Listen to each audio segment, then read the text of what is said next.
Digital currencies, you say? Yes, let's talk about this potential multi-bagger investment opportunity as it relates to Andrei Jikh. So Andrei just released a video on digital currencies, which he refers to for obvious reasons as, and I found the video very thoughtful and insightful. He brought up some interesting perspectives regarding wealth generations for Millennials and Gen Z and how this new asset class could be the golden ticket to drive these generations to be the richest generation in history. Got your attention? Good, because if you were born after 1981, listen up, because this pertains to you. Just kidding, even if you're older than that, this video is definitely going to be an insightful one. Honestly, guys, I've always been kind of skeptical as it comes to these digital currencies, but Andrei's video really did get me thinking, kind of made me think outside the box a little bit more than I usually do. So I want to discuss a few things in this video. First, why is Andrei bullish on this asset class? Also, in regards to this, what are my thoughts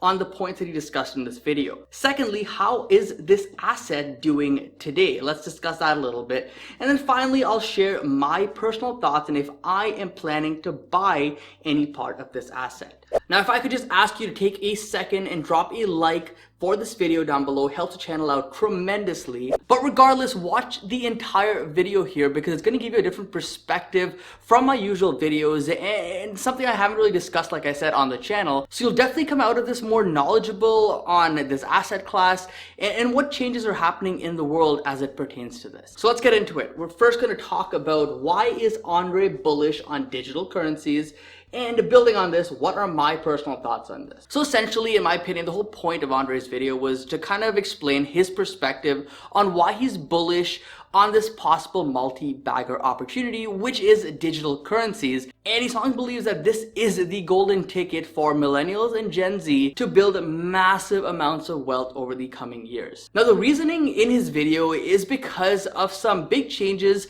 large organizations like PayPal, for example, have been implementing, where they said that they're actually going to be accepting these assets on their platform. And this is actually pretty huge because bulls for these assets have been preaching this for many, many years. And up until now, it's just all kind of been a shot in the dark. We didn't really know where things were going.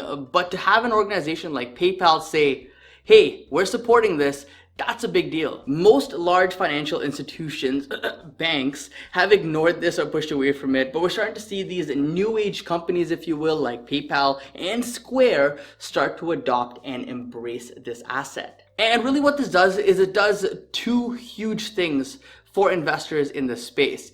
It legitimizes this currency and it also makes this much more accessible to the general public. And really, Andrei just kind of goes on and explains why he believes these changes, specifically from PayPal here, will be a game changer and will be the turning point for this asset. So it's safe to say he's bullish. And how bullish, you ask? Well, Andrei claims to have around $126,000 in these assets, which is around 10 to 15% of his total cash reserves.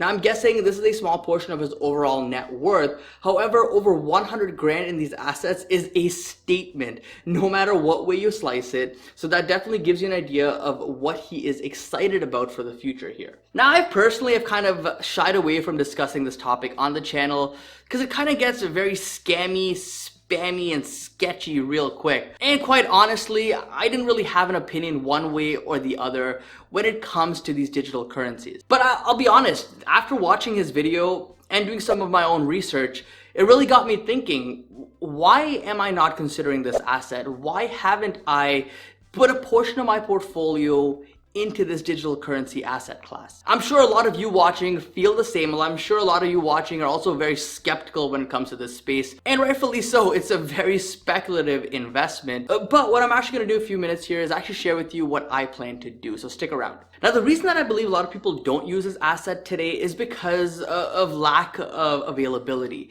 If someone wants to go and spend digital currency to purchase something, It's not that accessible, and they just can't do it very easily. How is a currency, digital or not, supposed to thrive when merchants and platforms that support these transactions aren't really pushing for any changes or improvements in that regard? It's not going to happen. But after we see platforms like Square and PayPal now embrace this and actually say that they're going to be using this on their platform, and people will be able to pay and purchase things with these assets on their platform, it opens the doors wide.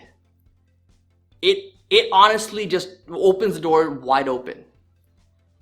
It honestly just wide open opportunity. Naturally, as more people now have access to this starting in 2021, more merchants will offer this as a payment method, and it'll just kind of be a snowball effect as more and more people start to dabble with this. Maybe they'll spend a little bit using these assets, and then eventually they say, hey, I prefer using this over, say, the US dollar, Canadian dollar, whatever currency you use typically. And that could be a monumental shift globally as it comes to this asset class. Now, have you been keeping track how many times I've said asset class? Let me know in the comments down below. So really, in a nutshell, my thoughts are that this really gives you an opportunity by investing in these assets to really diversify yourself away from traditional, currency, US dollars or whatever. US dollars typically where most people go. And honestly, if you believe the future of currency spending, digitization is actually going to happen the way that a lot of these bulls are predicting, then you definitely do want at least a little bit of exposure to that space. Now let's get into how these assets are doing today. So this on your screen is the most popular asset in this class, and well, we can see a clear trend forming here which has taken quite a bit of time to digest over the years. This was a bubble back in late 2017, but now we seem to have cooled off, consolidated, and recently broken through a major resistance level. This could actually signal to us that we're headed back for those all-time highs. Now, I'll be completely honest, I did briefly consider picking up some of this back when it was around $3,500 or so, but I never actually got around to researching it more and actually feeling confident in that investment. So yeah, I missed the boat, but let's be real, that was a highly speculative investment back at that time. Even today, I would say this is fairly speculative. It's definitely not something that I would typically put a lot of money into, and mainly because I find it very difficult to value something like this. I classify this asset class in the same bucket as commodities and gold and that kind of stuff, where it's just worth as much as the next person's willing to pay. There's no fundamentals that I can really use to analyze and figure out what a fair value is. There's no income really from these assets. It's just, it is what it is, and this is what you pay, this is what someone else is offering to pay, and that's just how the value increases. That is typically something I stay away from. That is where it kind of goes down this speculative route, and I don't really like dabbling in that space. But like I said, depending on your portfolio, depending on what sectors you're allocated to, what assets you're allocated to, digital currency could definitely be another small piece of the pie that could provide some good gains over time. I think what we're going to see a lot more of in 2021, 2022 is that these large banks, these dinosaur companies, are going to be forced to adopt this as well, and it's going to be very interesting to see how they do this. But once that happens, that'll kind of be the final turning point, turn the dial all the way, and we'll kind of be full steam ahead from that point on, in my opinion. Now anyways, getting to the part that you're probably waiting for, am I buying this asset? Now 100% honesty here, I'm still kind of wrestling with the idea, but I am definitely seeing Andrei's perspective, and I am definitely leaning towards allocating at least a small portion of my cash reserves towards digital currencies. Now I'm going to make it clear, Andrei's video, my video,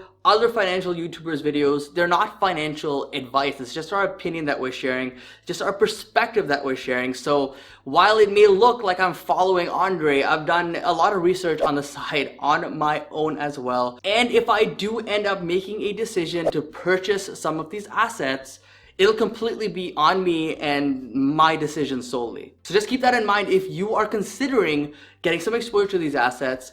Do your own due diligence, look to see if it makes sense for you and if you can handle the volatility in these assets. Because trust me, if past history tells us anything, volatility is definitely here to stay for this asset. Now, I'll also add this in here. If I do end up purchasing anything in this asset class, it's going to be the number one player in the space. No doubt about that. I know there's arguments to be made that the number two, number three, some of the smaller ones have better technology, have, some advantages to them. But honestly, guys, I think the number one player has kind of cemented its brand with consumers around the world. And I think that's a very powerful thing. And it's what's going to drive its success in the future if this whole category picks up and becomes a thing. Now, the problem is because I'm in Canada, it's a bit more complicated to invest in these assets.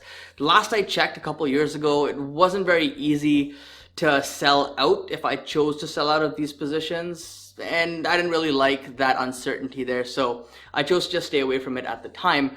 I don't really know what's going on today, and I'll be the first to admit I'm not an expert when it comes to this. So if any of you watching live in Canada, have any idea on what the best way to really buy into this asset class is, let me know. But as of right now, this is kind of what I'm thinking. I'm looking at this ETF here, which is traded on the OTC. It has an annual fee of 2%, which is high, but it does track this asset directly, pretty closely, and gives me an opportunity for exposure into the space, even though I am based in Canada. But like I said, if you're watching, you have a better way for, exposure to the space, let me know in the comments. I read every single comment, guys. I truly appreciate it for the time you take to leave me comments. And honestly, if you haven't checked out Andrei's channel as well, I'll leave a link description down below. So spend a few minutes, check out his video, and I'm sure you'll gain some insight from some of his other content as well. Anyways, guys, thank you for sticking around to the end. Like I said, thumbs up helps tremendously on the channel. So thank you for that. But either way, don't forget to invest positively, and I'll see you in the next one. Peace.